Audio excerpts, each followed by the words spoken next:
Welcome everyone to another video. My name is Hagel, aka Hags, and the question for today is how to add the most value to your property, potential investment, or even your own personal home.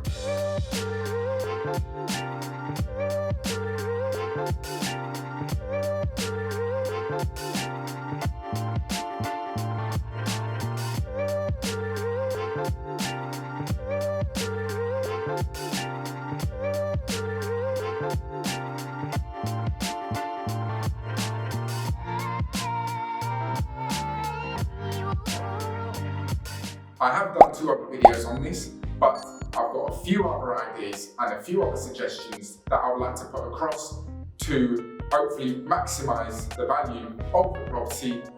And stay till the end because there's 2 special ideas that I've come up with which will help you when actually purchasing the property to get it for even lower. But stay till the end and I'll explain more. Starting straight off with replicating other properties around your area to be able to match that value. Hear me out. You go and look on the sold subject to contract prices. These properties have just sold and you can see the value they actually sold at, which means you can almost replicate things such as the color scheme, possibly an oak color flooring or a feature wall. Of course, for me, I like to go for the neutral colors because that attracts pretty much everyone. This, of course, means this is the type of demographic that likes this type of color and this type of property. So yes, this may not add a huge value, but remembering that if you are going to sell this property, possibly at some point, or it's a buy to let for now,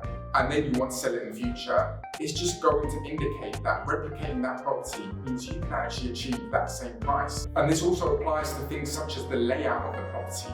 If you can see that a 3-bed property has a bathroom upstairs and a WC downstairs, or even the other way around, and it's sold for X amount, which you're trying to drive the value up to, then of course this is where you replicate that, potentially go to that agent to tell them, you sold this property, I have done the exact same thing, show me those buyers that missed out on that to buy this.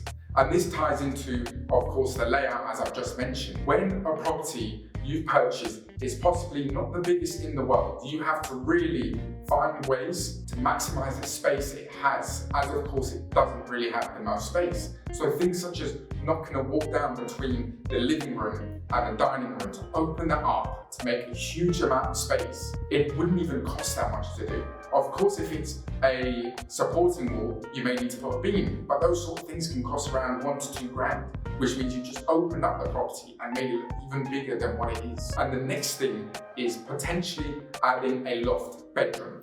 So if your property is a 2-bedroom property, both bedrooms are on the 2nd floor, and you have a large hallway, why not add a staircase which can go up into the loft and turn that into a bedroom?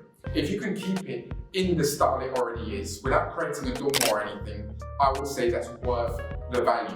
Not only are you adding a bedroom, it attracts so many more people and a larger demographic group. But if you have to create a dormer, you have to build a staircase in the bedroom to go up, it just doesn't make sense at that point. And moving on to the outside of the property, and this is the curb appeal.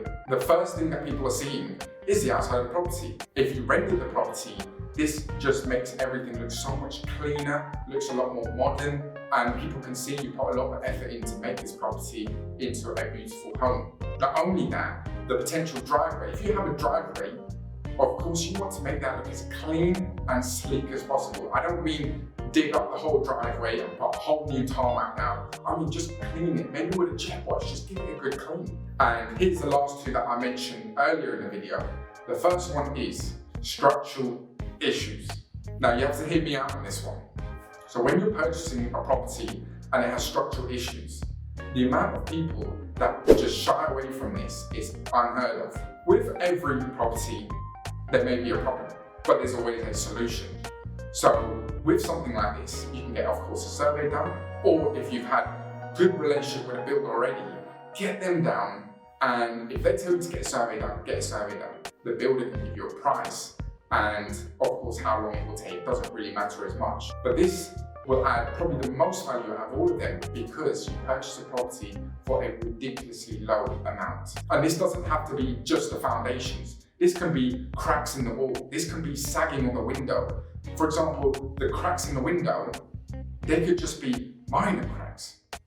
Or they can be minor structural issues which just need adjusting. But people will shy away from this thinking it's the whole property needs knocking down and rebuilding again. Because you've reduced the price by so much and added a large amount by spending a quarter of that amount on fixing the problem, it will attract so much buyers when you come to sell it. And last but not least, this sort of has the same concept as the last one, and that is damp issues. Rising damp, penetrating damp, condensation, mold, doesn't matter.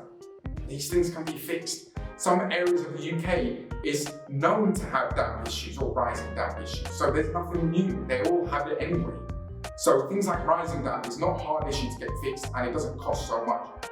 In my last flip, we had rising damp, and the previous owner actually got it fixed, and it cost him around £3,000. And a lot of people again will shy away from this. You can purchase the property for again a ridiculously low amount, and same applies with the other damp issues. People will shy away from this stuff. But there's always a solution to a problem. So those are my favorite tips on adding the most value to a property. If you enjoyed the video, drop it a like. I've been Hagop, aka Hags. Don't forget the name. And I'll catch you in the next video.